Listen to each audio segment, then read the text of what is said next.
Assalamualaikum warahmatullahi wabarakatuh. My name is Ahmad Daniel bin Abdul Aziz. Metric number CE210198. Today I will show you the step by step how to create our system and arrange the component. First thing first, we create the new project.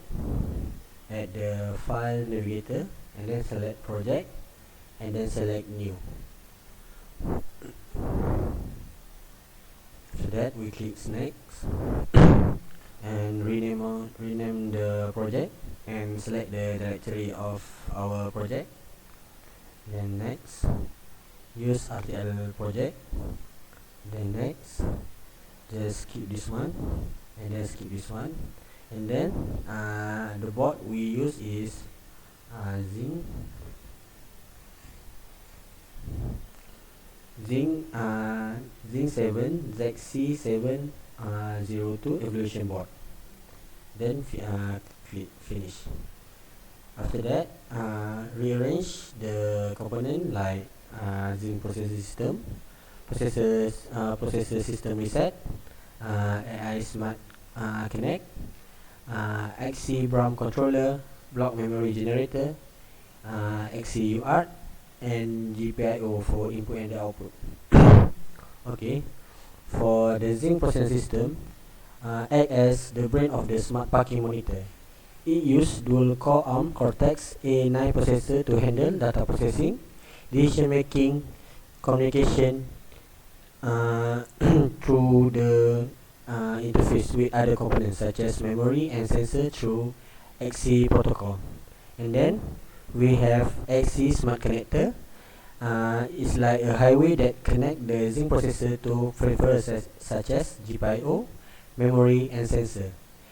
It ensures smooth and fast reliable data exchange between the processor and the connected device. And then we have GPIO act as LED. It's control LED indicator near parking spot. For example, a green LED can indicate an available spot, while the red LED show an occupied one. Then we have GPIO monitor.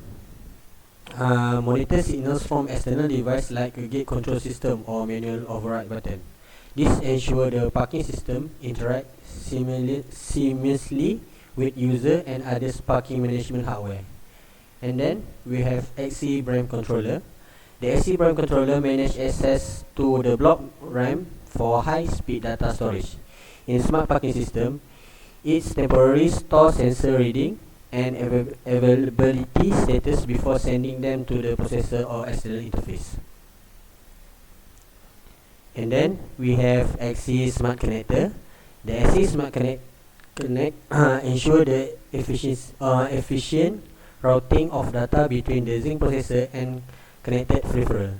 In this system, it manages simultaneously communication between the processor, sensor, LED, and memory.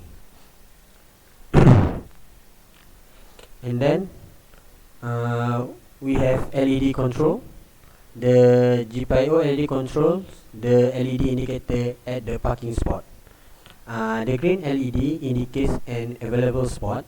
The red LED indicates an occupied spot. This LED provides real-time feedback to driver looking for parking. And then we have external monitor. The GPU monitor can be used for monitor the status of the parking gate, interface with manual override button or additional monitoring system. And then we have system functionality in smart parking. The input is sensor. Sensor detect vehicle present and send data to the Zinc processor. That's all from me. Thank you. Okay, Assalamualaikum. My name is Daniel Aman bin Azman, and I will explain about block diagram. After we create a block diagram, we create the HDR wrapper. After that, we will run the synthesis and also run the implementation. From here, we already run the implementation, so we get this result. From here we can see that we achieve the objective, which is under 1 watt. That we got here is 0.9 watt. And then from here you can see that we also achieve the objective about 15% logic utilization from here. So after that I make a design constraint. You can see that here is the coding before we go to generate bitstream, and then after that we generate the bitstream. Then after we generate the bitstream, we will go to export to the hardware, and then click include the bitstream, then click OK.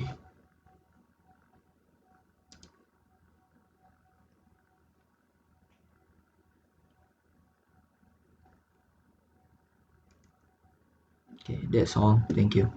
Assalamualaikum warahmatullahi wabarakatuh. My name is Azhar bin Zaman, CA21017, and I will explain about security, safety, and reliability. So for security, in our project, we use version control system, which is to manage change and ensure traceability during our project. Next, we enable security features in FPGA configuration, which is a bitstream encryption. The purpose is to protect the FPGA from unauthorized modification. And lastly, we remove unused logic and debug artifact in the final bitstream to avoid the hard coding sensitive information in the final design. So next for the safety, first we enable a logical and physical optimization to reduce the design vulnerability.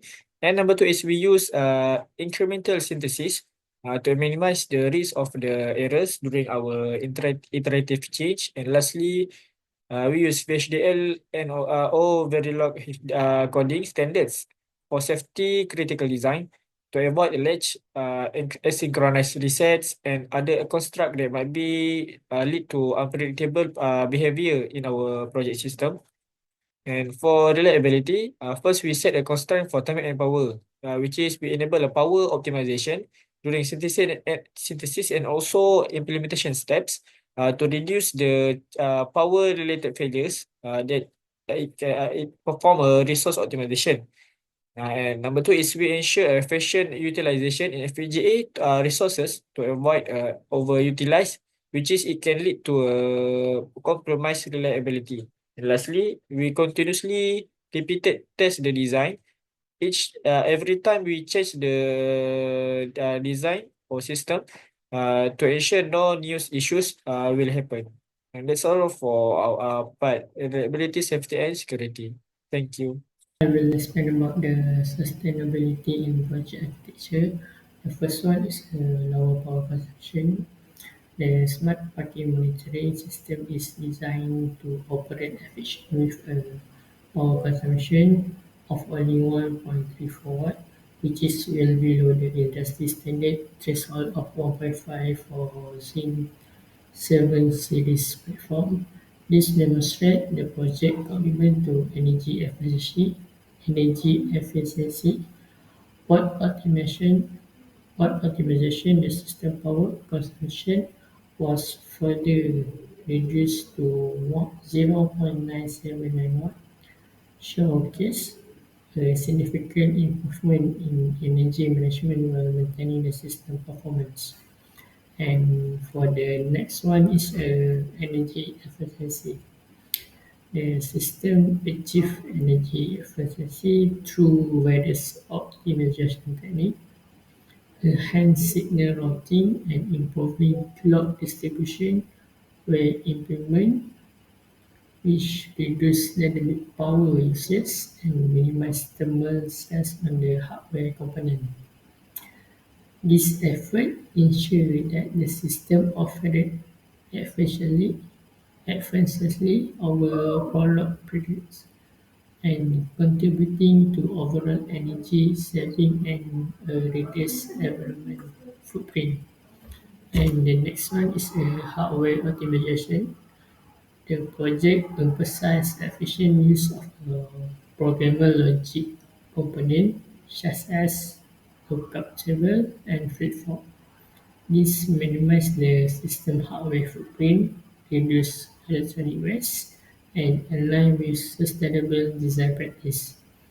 By optimizing resource utilization, the system ensures a balance between functionality and environmental impact, and make it a sustainable solution to urban parking management. For the last one is sustainable scalability. The modular design of the system allows for seamless feature enhancement. For example, addition sensor or advanced feature can be integrated without requiring significant increase in resource usage or redesign the system. This ensures the smart parking monitoring system support long-term usability while promoting adaptability for evolving urban mobility needs. Okay, that's all from me.